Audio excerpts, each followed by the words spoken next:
Movie की शुरुआत में दिखाते हैं कि लिफ्ट के अंदर एक लड़का धीरे से होश में आता है। लिफ्ट धीरे से चल रही होती है। उस लड़के को याद नहीं होता कि वो लिफ्ट के अंदर कैसे आया और कंफ्यूजन में वो चारों ओर देख रहा होता है। यही इस मूवी का हीरो थॉमस है। अचानक लिफ्ट तेजी से ऊपर जाने लगती है और झट से रुक जाती है, लेकिन शॉक के मारे वो फिर बेहोश हो जाता है। फिर दिखाते हैं कि अब थॉमस एक पिंजरे के अंदर होता है और कई लोग उसको देख रहे होते हैं। तब एक आदमी दरवाजा खोलता है और फर्स्ट डे ग्रीनी कहते हुए उसे बाहर खींचता है। ये बिल्कुल फालतू चीज है यार, ऐसा कहकर सब हंसने लगते हैं। थॉमस उन्हें धक्का देकर भागने लगता है। उनमें से एक कहता है, यार ये तो रनर है। इस पर सब हंसने लगते हैं, पर थॉमस को कुछ नहीं सुनाई देता और वो डर के मारे और तेज भागने लगता है। अचानक वो फिसल कर नीचे गिर जाता है। उठकर देखने पर पता चलता है कि उसके चारों ओर पहाड़ जैसी ऊंची दीवारें होती है। वो रियलाइज करता है कि वो यहाँ से बाहर नहीं जा सकता। फिर दिखाते हैं मूवी का टाइटल द मेज रनर और यहाँ से मूवी शुरू होती है। अब दिखाते हैं कि थॉमस को एक पिट में बंद किया हुआ है।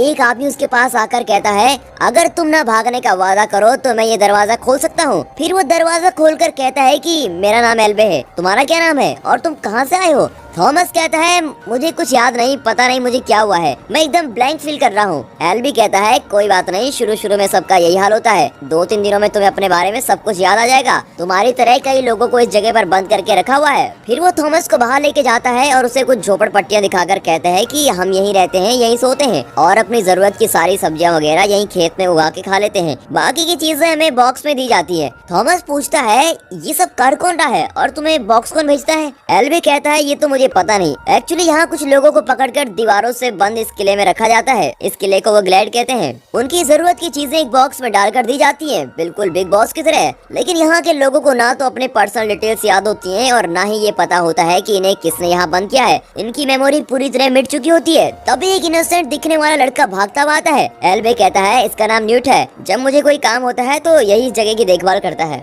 न्यूट थॉमस से कहता है, पहले मुझे लगा तुम किसी काम के नहीं हो, पर अब मुझे पता चला कि तुम एक अच्छे रनर हो। एल्बे न्यूट से कहता है, तुम जाकर चक को इधर भेजो। फिर वो थॉमस को एक वॉच टावर पे लेके जाता है और ऊपर से सभी जगह को दिखाता है। उन दीवारों के बीच में गैप होते हैं। थॉमस पूछता है, उस गैप के उस तरफ क्या है? तो एल्बी कहता है, देख बेटा, यहाँ रहने के 3 रूल्स हैं और वो तीनों तेरे को फॉलो करने पड़ेंगे। पहला, तुम्हें जो काम दिया है सिर्फ वही करो। सेकंड, ग्लैड के अंदर किसी भी तरह का झगड़ा नहीं करना है। और third and most important rule, इस दीवार के उस तरफ किसी भी हालत में नहीं जाना है। उनकी बातें सुनकर थॉमस उस जगह के बारे में और जाना चाहता है और तब तक चक भी आ जाता है। इस पूरे ग्लेड में सबसे छोटा चक ही होता है, जो देखने में एकदम गोल मटोल लगता है। एल्बे थॉमस की जिम्मेदारी चक को सौंप कर चला जाता है। चक थॉमस को उसके अड्डे पे लेके जाता है और उसके सोने के हैमॉक बनाता है। थॉमस अभी भी सोच में ही होता है। चक उसे दिलासा देता है कि तुम इतना मत सोचो, हम सब भी अपना सब कुछ भूल चुके थे, पर कुछ दिनों में सब नॉर्मल हो गया। हैमॉक बांधने के बाद चक मुड़ता है तो थॉमस वहाँ नहीं होता, वो दीवार के गैप की तरफ जा रहा होता है।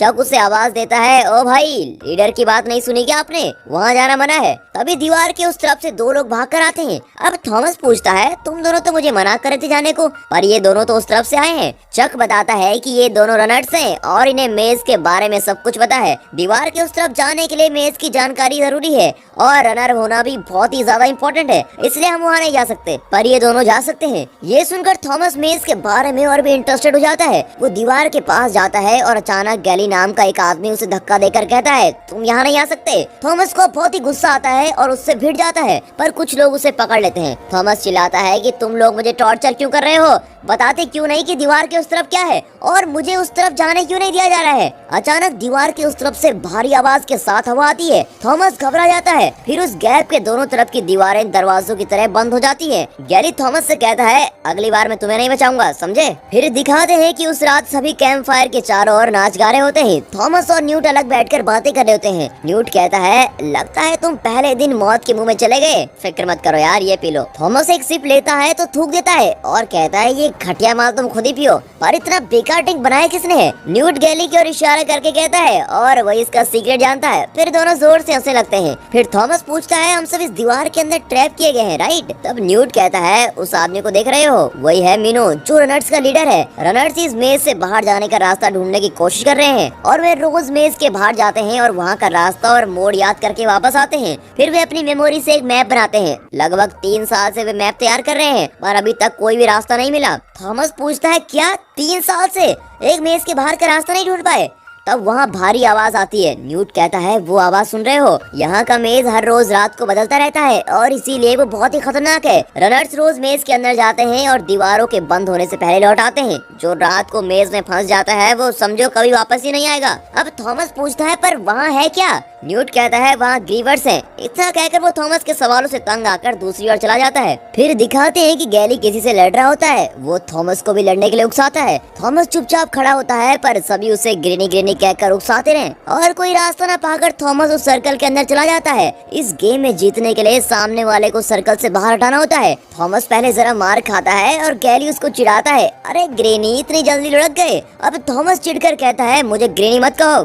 गैली उसे चिढ़ाने से बाज नहीं आता। थॉमस अपना सारा गुस्सा हाथ में समेटकर उसके मुंह पर मारता है और बदले में गैली भी थॉमस को पंच करता है। थॉमस नीचे गिर जाता है और तभी उसे अपना नाम याद आता है। वो सबको बताता है कि मेरा नाम थॉमस है और सब उसे थॉमस थॉमस कहकर चीर कर रहे होते हैं। अचानक दीवार से एक आवाज आती है जिसे सुनकर सब खामोश हो जाते हैं। तब गैली थॉमस से कहता है कि ये ग्रीवर्स की आवाज है, तुम डरो मत, वे दीवार के इस तरफ नहीं आ सकते। और फिर सब जाकर सो जाते हैं। फिर दिखाते हैं कि थॉमस को एक सपना आता है जिसमें वो किसी लैब में होता है और झट से उसकी नींद खुल जाती है। तब एल्बी उसका मुंह बंद करके उसे एक जगह पे लेके जाता है और कहता है ये जगह कितनी शांत है, पर पहले ऐसी नहीं थी। फिर हमने रूल्स बनाए कि हम आपस में नहीं लड़ेंगे और जब तक यहाँ हैं बिल्कुल पीसफुल जिंदगी बिताएंगे। अब तुम भी हमारे साथ ही हो, इसलिए तुम्हें भी ये रूल्स फॉलो करने होंगे। फिर वो थॉमस को एक चाकू देकर दीवार पर अपना नाम लिखने को कहता है। उस दीवार पे कई नाम लिखे होते हैं और मरे हुए लोगों के नाम कटे होते हैं। थॉमस भी अपना नाम लिख लेता है। फिर दिखाते हैं कि थॉमस को पौधों की देखभाल का काम दिया जाता है और वो न्यूट को वहाँ से बचाने के कई आइडियाज देता है। उसका पहला आइडिया होता है कि दीवार के पार चढ़कर उस तरफ जाना।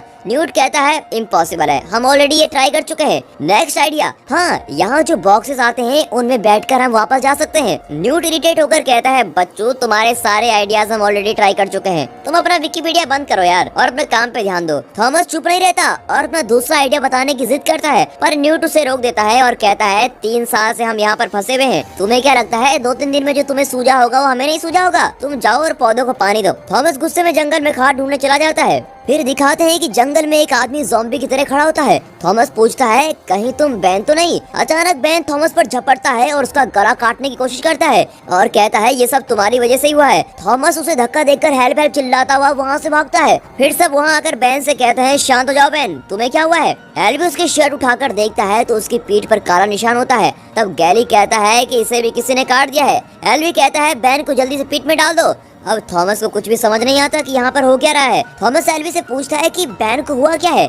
एल्बी कहता है उसे डंक लग गई है और उसके शरीर में जहर फैलने लगा है, कुछ ही दिनों में वो अब ज़ॉम्बी बन जाएगा। पर उसने तुमसे क्या कहा था? थॉमस कहता है उसने कहा था कि वो मुझे जानता है और इन सारी प्रॉब्लम्स की जड़ मैं ही हूँ, पर मुझे समझ ही नहीं आता कि इन सब का कारण मैं कैसे हो सकता हूँ। एल्बी उसे दिलासा देता है कि तुम परेशान मत हो, जहर चढ़ने की वजह से वो कुछ भी बोल दिया होगा। वहाँ से चलते हुए थॉमस पूछता है कि अब बैन का क्या होगा? एल्बी कोई जवाब नहीं देता। फिर दिखाते हैं कि उस शाम को जब दीवार बंद हो रही होती है तो सब मिलकर बैन को दीवार के अंदर ढकेल देते हैं और बैन की कहानी यहाँ पर खत्म हो जाती है। फिर थॉमस बहुत ही डिस्टर्ब हो जाता है। फिर दिखाते हैं कि सोते हुए थॉमस को फिर से वही सपना आता है। वो एक लैब में होता है और उसे कुछ लोग घेरे हुए खड़े हैं। एक लड़की थॉमस कहकर पुकार रही होती है और बीच में व्हाइट सूट पहनी एक औरत कहती है कि विकेट अच्छा है। थॉमस झट से आंखें खोलता है, बाकी लोग आराम से सो रहे होते हैं। वो दीवार को खुलते हुए देखता है। उस दिन के रनर्स मिनो और एल्बी उस गैप के अंदर जाते हैं। थॉमस न्यूट से पूछता है एल्बी क्यों जा रहा है, वो थोड़ी ना रनर है। इस पर न्यूट कहता है वो बैन की हालत देखने के लिए जा रहा है।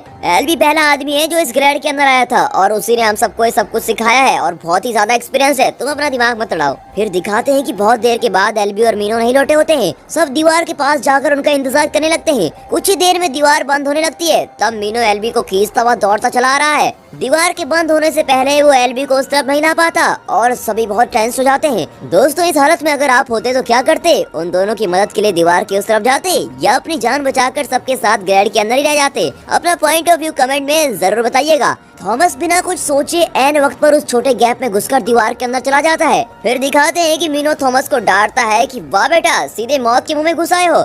थॉमस उसकी बात पर ध्यान नहीं देता और एल्बी की हालत को चेक करता है। एल्बी को डंक लग गई होती है और मीनो ने उसे मार गिराया होता है। इतने में ग्रीवर की आवाज आती है। मीनो डर कर कहता है चलो यहाँ से चलते हैं। पर थॉमस नहीं मानता और कहता है एल्बी को हम इस तरह यहाँ नहीं छोड़ सकते, इसे कहीं छुपाना ही पड़ेगा। मीनू चिल्लाता है कि इधर अपनी जान की गारंटी नहीं है और तुम इसे छुपाने में टाइम वेस्ट करोगे। कहते कहते दोनों एल्बी को दीवार पर लगे पौधों से बांध रहे होते हैं। तभी दूर किसी की परछाई दिखाई देती है। मीनू वहाँ से भागने की सोचता है पर थॉमस एल्बी को ठीक से बांध रहा होता है। अब वो रूप पास आ जाता है और एक डरावने स्पाइडर की तरह दिखता है। वो थॉमस के पास आ जाता है पर थॉमस दीवार के अंदर